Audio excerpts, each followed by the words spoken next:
ಸಚಿವ ಸಂಪುಟ ಸಭೆಯಲ್ಲಿ ಹಲವು ಮಹತ್ವದ ನಿರ್ಣಯಗಳನ್ನು ತೆಗೆದುಕೊಳ್ಳಲಾಗಿದೆ. ಇವತ್ತು ಸನ್ನಡತೆ ಆಧಾರದಲ್ಲಿ 29 ಸಜಾಬಂದಿಗಳ ಬಿಡುಗಡೆಯ ಮಹತ್ವವಾದಂತಹ ನಿರ್ಧಾರವನ್ನು ತೆಗೆದುಕೊಳ್ಳಲಾಗಿದೆ.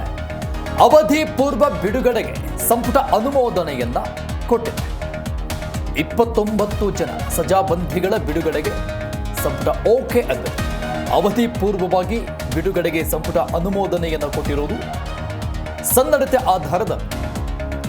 ಇನ್ನು ಬಿ ಖಾತಾ ಆಸ್ತಿ ಎ ಖಾತಾ ಆಸ್ತಿಯಾಗಿ ಪರಿವರ್ತನೆ ಮಾಡಿಕೊಡೋದಕ್ಕೆ ಜನರಿಗೆ ಅನುಕೂಲಕರವಾದಂತಹ ನಿರ್ಧಾರ. ಇದರ ಜೊತೆಗೆ ಗ್ರಾಮೀಣ ಸ್ಥಳೀಯ ಪ್ರಾಧಿಕಾರಗಳ ವ್ಯಾಪ್ತಿಯ ಆಸ್ತಿ ಭೂ ಖಾತರಿ ಯೋಜನೆ ಅಡಿಯಲ್ಲಿ ಅದನ್ನ ಪರಿವರ್ತನೆ ಮಾಡಿಕೊಡೋದು, ಆಯ್ದ ಸರ್ಕಾರಿ ಕೈಗಾರಿಕಾ ಸಂಸ್ಥೆಗಳು ಅದನ್ನು ಮೇಲ್ದರ್ಜೆಗೆ ಏರಿಸೋದು,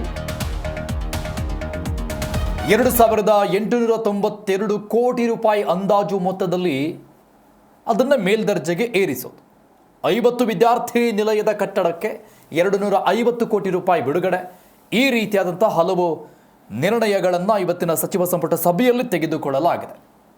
ಡೀಟೇಲ್ಸ್ ಕೊಡ್ತಾರೆ ನಮ್ಮ ಪ್ರತಿನಿಧಿ ರಾಜಪ್ಪ, ಸಂಪರ್ಕದಲ್ಲಿದ್ದಾರೆ. ರಾಜಪ್ಪ, ಗದ್ದಲ, ಹಲವು ಕೋಲಾಹಲ, ಕಲಾಪ ಎಲ್ಲ ಬಲಿಯಾಯಿತು ಅನ್ನುವಂಥದ್ದರ ಮಧ್ಯದಲ್ಲಿ ಮತ್ತೊಂದು ಕಡೆ ಸಚಿವ ಸಂಪುಟ ಸಭೆಯಲ್ಲಿ ಆಡಳಿತಾತ್ಮಕ ಕಡೆಯೇ ಸರ್ಕಾರ ಗಮನ ಹರಿಸಿದಂಗೆ ಕಾಣಿಸ್ತಾ ಇದೆ. ಈ ಬೆಳವಣಿಗೆಗಳನ್ನು ನೋಡ್ತಾ ಇದ್ರೆ ಅರುಣ್, ಇದು ವಿಧಾನಸಭೆ ವಿಧಾನ ಪರಿಷತ್ನ ಕಲಾಪಗಳು ಬೇರೆ ಮತ್ತೆ ಸಚಿವ ಸಂಪುಟ ಸಭೆ ಬೇರೆ. ಹೀಗಾಗಿ ಈ ಮುಖ್ಯಮಂತ್ರಿಗಳು ನೇತೃತ್ವದಲ್ಲಿ ಇಂದು ಸಚಿವ ಸಂಪುಟ ಸಭೆ ನಡೆದು ಸುಮಾರು 30 ವಿಷಯಗಳ ಮೇಲೆ ಇಂದು ಸಚಿವ ಸಂಪುಟ ಸಭೆ ಮಹತ್ವದ ನಿರ್ಣಯ ಕೈಗೊಂಡಿದೆ. ಅದರಲ್ಲಿ ಈಗೇನು 29 ಸಜಾಬಂದಿಗಳ ಜೀವಾವಧಿ ಶಿಕ್ಷೆ ಸಜಾಬಂದಿಗಳನ್ನ ಅವಧಿ ಪೂರ್ಣ ಬಿಡುಗಡೆ ಸೇರಿದಂತೆ ಒಟ್ಟು ಸುಮಾರು 30 ಸಬ್ಜೆಕ್ಟ್ಗಳ ಮೇಲೆ ಇಂದು ಸಚಿವ ಸಂಪುಟ ಸಭೆ ಅನುಮೋದನೆ ಮಾಡಿದೆ.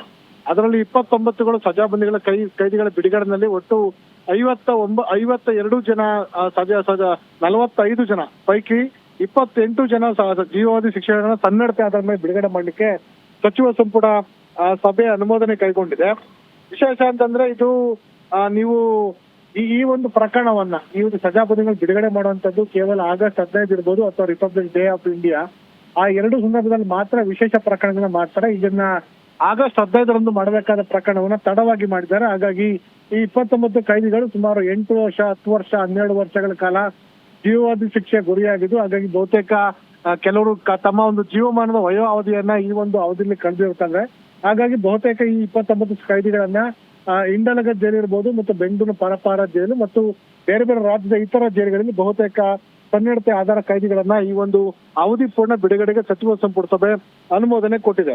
ಇನ್ನು ಉಳಿದಂತೆ ಸುಮಾರು 20 ಕೋಟಿ ರೂಪಾಯಿ ವಿಶೇಷವಾಗಿ ಇತ್ತೀಚಿನ ದಿನಗಳಲ್ಲಿ ಏನು ಕಾರಾಗೃಹಗಳಲ್ಲಿ ಈ ಒಂದು ಸಜಾಬಂದಿಗಳಿರ್ಬೋದು ಅಥವಾ ಪ್ರಜ್ವಲ್ ರೇವಣ್ಣ, ವಿಶೇಷವಾಗಿ ಪ್ರಜ್ವಲ್ ರೇವಣ್ಣ ಇರ್ಬೋದು ಅಥವಾ ದರ್ಶನ ಅಂತ ಪ್ರಕರಣಗಳಿರ್ಬೋದು, ಈ ಪ್ರಕರಣಗಳನ್ನ ಗಮನದಲ್ಲಿ ಇಟ್ಕೊಂಡು ಆ ಮೊಬೈಲ್ ಬಳಸುವಂತದ್ದು ಇರ್ಬೋದು, ಸಿಮ್ ಬಳಸುವಂತದ್ದು ಇರ್ಬೋದು, ಅಥವಾ ಅಲ್ಲಿ ಎಲೆಕ್ಟ್ರಾನಿಕ್ ಉಪಕರಣಗಳ ಬಳಸ್ಕೊಂಡು ತಮ್ಮ ಒಂದು ಐಷಾರಾಮಿ ಜೀವನ ನಡೆಸೋದಿರ್ಬೋದು, ಅಥವಾ ಡ್ರಗ್ಸ್ ಸೇರಿದಂತೆ ಡ್ರಿಂಕ್ಸ್ ಸೇರಿದಂತೆ ಹಲವಾರು ವಸ್ತುಗಳು ಏನು ಸರಬರಾಜಾಗ್ತವೆ, ಅದನ್ನ ತಡೆಯೋ ನಿಟ್ಟಿನಲ್ಲಿ ರಾಜ್ಯ ಸರ್ಕಾರ ಅದು ವಿಶೇಷವಾಗಿ ಈ ಒಂದು ಬಂದಿಖಾನೆ ಇಲಾಖೆ ಸುಮಾರು 25-20 ಕೋಟಿ ರೂಪಾಯಿಗಳ ವೆಚ್ಚದಲ್ಲಿ ವಿಶೇಷ ಉಪಕರಣಗಳನ್ನ ಸ್ವಚ್ಛ ಏನು ಜೈಲ್ ಸ್ವಚ್ಛ ಅಂತ ಅನ್ನೋದು ಒಂದು ಅಭಿಯಾನದಲ್ಲಿ, ಶುದ್ಧೀಕರಣ ಜೈಲ್ ಅಂತ ಒಂದು ಅಭಿಯಾನದ ಅಡಿನಲ್ಲಿ ಸುಮಾರು 20 ಕೋಟಿ ರೂಪಾಯಿಗಳನ್ನ ವಿನಿಯೋಗ ಮಾಡಿ ಜೈಲುಗಳಲ್ಲಿ ಈ ಒಂದು ಏನು ಮೊಬೈಲ್ ಜಾಮರ್ ಅಳವಡಿಸೋದಿರ್ಬೋದು, ಅಥವಾ ಈ ತರ ಉಪಕರಣಗಳ ತರುವಂತದ್ದಿರ್ಬೋದು, ಅಥವಾ ಒಳಗಡೆ ಅನಗತ್ಯ ವಸ್ತುಗಳ ಡ್ರಗ್ಸ್ ಸೇರಿದಂತೆ ಬೇರೆ ಬೇರೆ ವಸ್ತುಗಳನ್ನ ತೆಗೆದುಕೊಂಡು ಹೋಗೋದಿರ್ಬೋದು, ಅಥವಾ ಆರ್ಮ್ಸ್ ಗಳನ್ನ ಯೂಸ್ ಮಾಡೋದಿರ್ಬೋದು, ಇವೆಲ್ಲದಕ್ಕೂ ಸಹ ಕಡಿವಾಣ ಹಾಕೊಂಡಿದ್ದಲ್ಲಿ ಸುಮಾರು 20 ಕೋಟಿ ರೂಪಾಯಿ ಮೊತ್ತದಲ್ಲಿ ಯೋಜನೆ ರೂಪಿಸಲಿಕ್ಕೆ ಸಚಿವ ಪ್ರಿಯಾಂಕಾ ಖರ್ಗೆ ಅವರು ತೀರ್ಮಾನ ಮಾಡಿದ್ದಾರೆ. ಅದು ಸಹ ಇಂದು ಸಚಿವ ಸಂಪುಟದಲ್ಲಿ ಕೈಗೊಳ್ಳಲಾಗಿದೆ. ಇನ್ನು ಮೂರನೇದಾಗಿ ನಾನು ಈಗಾಗಲೇ ಉಲ್ಲೇಖ ಮಾಡಿದಂತೆ ಕೆಪಿಎಸ್ಸಿ ಅಧ್ಯಕ್ಷ ಅಂತ ಸಾಹುಕಾರ ಶಿವಶಂಕರಪ್ಪನವ್ರನ್ನ ಪದಚ್ಯುತಗೊಳಿಸಲಿಕ್ಕೆ ಅಥವಾ ಅವ್ರನ್ನ ಅಮಾನತು ನೀಡಲಿಕ್ಕೆ ಸಚಿವ ಸಂಪುಟ ಸಭೆ ತೀರ್ಮಾನ ಕೈಗೊಂಡು ರಾಜ್ಯ ಸರ್ಕಾರಕ್ಕೆ ರಾಜ್ಯಪಾಲರಿಗೆ ಶಿಫಾರಸನೆ ಮಾಡಿದೆ. ಅದನ್ನ 1-2 ದಿನಗಳಲ್ಲಿ ರಾಜ್ಯಪಾಲರು ಈ ಒಂದು ಸಚಿವ ಸಂಪುಟ ಸಭೆ ನೀಡುವಂತ ಒಂದು ಆದೇಶವನ್ನ ಶಿಫಾರಸಾಗಿ ಅವರು ಜಾರಿ ಮಾಡಿ ಅಥವಾ ಶಿಫಾರಸಾಗಿ ಅವರು ಆದೇಶ ಹೊರಡಿಸಿ ರಾಷ್ಟ್ರಪತಿಗಳಿಗೆ ಅವರು ವರದಿಯನ್ನ ರವಾನೆ ಮಾಡುವಂತ ಸಾಧ್ಯತೆ ಇದೆ. ಹೀಗಾಗಿ 1-2 ದಿನಗಳಲ್ಲಿ ಈ ಒಂದು ಕೆಪಿಎಸ್ಸಿ ಅಧ್ಯಕ್ಷರ ಮತ್ತೊಮ್ಮೆ ಅವ್ರನ್ನ 2ನೇ ಬಾರಿಗೆ ಅಮಾನತು ಮಾಡುವ ಅವಕಾಶವನ್ನ ರಾಜ್ಯಪಾಲರು ಕಲ್ಪಿಸುವಂತ ಸಾಧ್ಯತೆ ಇದೆ. ಇನ್ನು 3ನೇದಾಗಿ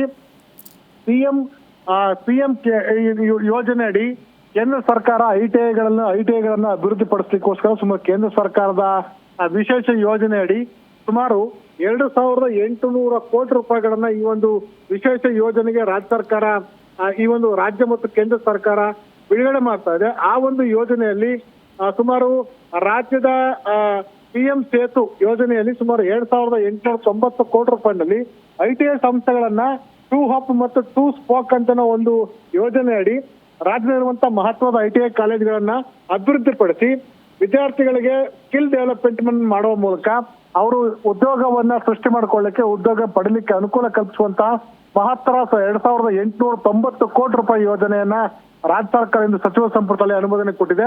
ಹಾಗಾಗಿ ಮುಂದಿನ ದಿನಗಳಲ್ಲಿ ಇದನ್ನ ಬಳಸಿಕೊಂಡು ವಿದ್ಯಾರ್ಥಿಗಳು ಅನುಕೂಲವನ್ನು ಕಲ್ಪಿಸಬಹುದು. ಇನ್ನು ಹಾಸ್ಟೆಲ್ಗಳಲ್ಲಿ ವಿದ್ಯಾರ್ಥಿಗಳು ಏನು ಹಿಂದುಳಿದ ವರ್ಗಗಳ ಕಲ್ಯಾಣ ಇಲಾಖೆ ಹಾಸ್ಟೆಲ್ ಬಾಡಿಗೆ ಕಟ್ಟಡ ಸುಮಾರು 50 ಬೆಟ್ಟ ನಗರದ ನಂತರದ ವಿದ್ಯಾರ್ಥಿ ನಿಲಯಗಳು ಏನು ನಿರ್ಮಾಣ ನಡೀತಾ ಇತ್ತು. ಆ ಒಂದು ಬಾಡಿಗೆ ಕಟ್ಟಡ ನೆಟ್ಟಿರುವಂತಹ ಈ ಒಂದು ಹಾಸ್ಟೆಲ್ಗಳನ್ನ ಹೊಸ ಕಟ್ಟಡ ನಿರ್ಮಾಣ ಮಾಡಲಿಕ್ಕೆ ಸುಮಾರು 250 ಕೋಟಿ ರೂಪಾಯಿ ಯೋಜನೆಯಲ್ಲಿ ಇಂದು ಸಚಿವ ಸಂಪುಟ ಸಭೆ ಅನುಮೋದನೆ ಕೊಟ್ಟಿದೆ. ಅದೇ ರೀತಿ ರಾಜ್ಯಗಳ ಹೂಡಿಕೆಯನ್ನ ಇಂಪ್ರೂವ್ ಮಾಡ್ಲಿಕ್ಕೆ ಈ Boston consulting group of India ಈ ಸಂಸ್ಥೆಯನ್ನ 1 ವರ್ಷಕ್ಕೆ ಪಾಲುದಾರ ಸಂಸ್ಥೆಯಾಗಿ ಮಾಡಲಾಗಿದೆ. ಈ ಹಿಂದೆನೂ ಸಹ ಈ ಒಂದು ಸಂಸ್ಥೆಯನ್ನ ಪಾಲುದಾರ ಸಂಸ್ಥೆಯಾಗಿ ರಾಜ್ಯ ಸರ್ಕಾರ ತೆಗೆದುಕೊಂಡಿತ್ತು. ಅದರ ವಿವಾದವಾಗಿದ್ರು ಸಹ ಅದೇ ಒಂದು ಸಂಸ್ಥೆಯನ್ನ ರಾಜ್ಯ ಸರ್ಕಾರ ಸಚಿವ ಸಂಪುಟ ಮುಂದುವರಿಸಿದೆ. ಇದ್ರ ಜೊತೆಗೆ ಭೂ ಖಾತರಿ ಯೋಜನೆ ಅಡಿ ಗ್ರಾಮೀಣ ಸ್ಥಳೀಯ ಪ್ರಾಧಿಕಾರಗಳಲ್ಲಿ ಬಿ ಖಾತೆಯಿಂದ ಎ ಖಾತೆಯಿಂದ ಗ್ರಾಮೀಣ ಭಾಗದಲ್ಲಿ ಯಾರೆಲ್ಲ ಮನೆಗಳನ್ನು ನಿರ್ಮಾಣ ಮಾಡ್ಕೊಂಡಿದ್ದಾರೆ ಅವ್ರಿಗೆ ಖಾತೆ ಸಿಕ್ಕಿಲ್ಲ, ಅವ್ರಿಗೆ ಎ ಖಾತೆ ನೀಡುವ ನಿಟ್ಟಿನಲ್ಲಿ ರಾಜ್ಯ ಸರ್ಕಾರ ಇತ್ತೀಚೆಗೆ ಆದೇಶವನ್ನು ಹೊರಡಿಸಿತ್ತು. ಅದನ್ನು ಅಧಿಕೃತವಾಗಿ ವಿಧೇಯಕವಾಗಿ ಜಾರಿಗೆ ತಂದಿರಲಿಲ್ಲ. ಅದನ್ನು ಸಹ ಇಂದು ಸಚಿವ ಸಂಪುಟದ ಮುಂದೆ ಮಂಡಿಸಿ ಅದನ್ನ ಜಾರಿ ಮಾಡುವಂತ ಒಂದು ಕೆಲಸವನ್ನು ಸರ್ಕಾರ ಮಾಡಿದೆ. ಇನ್ನು ಕರ್ನಾಟಕ ಸರ್ಕಾರದ ಉದ್ಯಾನವನಗಳನ್ನ ಸಂರಕ್ಷಣಾ ವಿಧೇಯಕ, ಕರ್ನಾಟಕ ಸಕಾಲ ಸೇವೆಗಳ ತಿದ್ದುಪಡಿ ವಿಧೇಯಕ, ಕರ್ನಾಟಕ ಭೂಕಂದಾಯ ತಿದ್ದುಪಡಿ ವಿಧೇಯಕ, ಕರ್ನಾಟಕ ನಗರ ಭೂ ಸಾರಿಗೆ ಪ್ರಾಧಿಕಾರ ತಿದ್ದುಪಡಿ ವಿಧೇಯಕ, ಅಂದ್ರೆ ಕರ್ನಾಟಕ ಅಂಗಡಿ ಮತ್ತು ವಾಣಿಜ್ಯ ಸಂಸ್ಥೆಗಳ ತಿದ್ದುಪಡಿ ವಿಧೇಯಕ, ಕರ್ನಾಟಕ ಉಪಖಂಡ ರಿಯಾಯಿತಿ ತಿದ್ದುಪಡಿ ವಿಧೇಯಕ ಸೇರಿದಂತೆ ಒಟ್ಟು 12 ವಿಧೇಯಕಗಳಿಗೆ ಅಥವಾ 12 ಬಿಲ್ಗಳಿಗೆ ರಾಜ್ಯ ಸಚಿವ ಸಂಪುಟ ಸಭೆಯಿಂದ ಅನುಮೋದನೆ ಕೊಟ್ಟಿದೆ. ಹಾಗಾಗಿ ಇಂದು ಒಂದ್ ಕಡೆ ರಾಜ್ಯ ಸರ್ಕಾರ ಒಂದ್ ಕಡೆ ವಿಧಾನಸಭೆಯಲ್ಲಿ ಗದ್ದಲ ನಡೀತಾ ಇದ್ರೆ, ಮತ್ತೊಂದ್ ಕಡೆ ಅಭಿವೃದ್ಧಿ ಕಾರ್ಯಗಳಿಗೆ ಚಾಲನೆ ಕೊಡುವ ನಿಟ್ಟಿನಲ್ಲಿ ಮುಖ್ಯಮಂತ್ರಿ ಡಿ ಕೆ ಶಿವಕುಮಾರ್ ನೇತೃತ್ವದಲ್ಲಿ ಸಚಿವ ಸಂಪುಟದಲ್ಲಿ ಹಲವು ಮಹತ್ವದ ನಿರ್ಣಯಗಳನ್ನ ಕೈಗೊಳ್ಳಲಾಗಿದೆ. Arun, thank you Rajappa ಡೀಟೇಲ್ಸ್ಗೆ.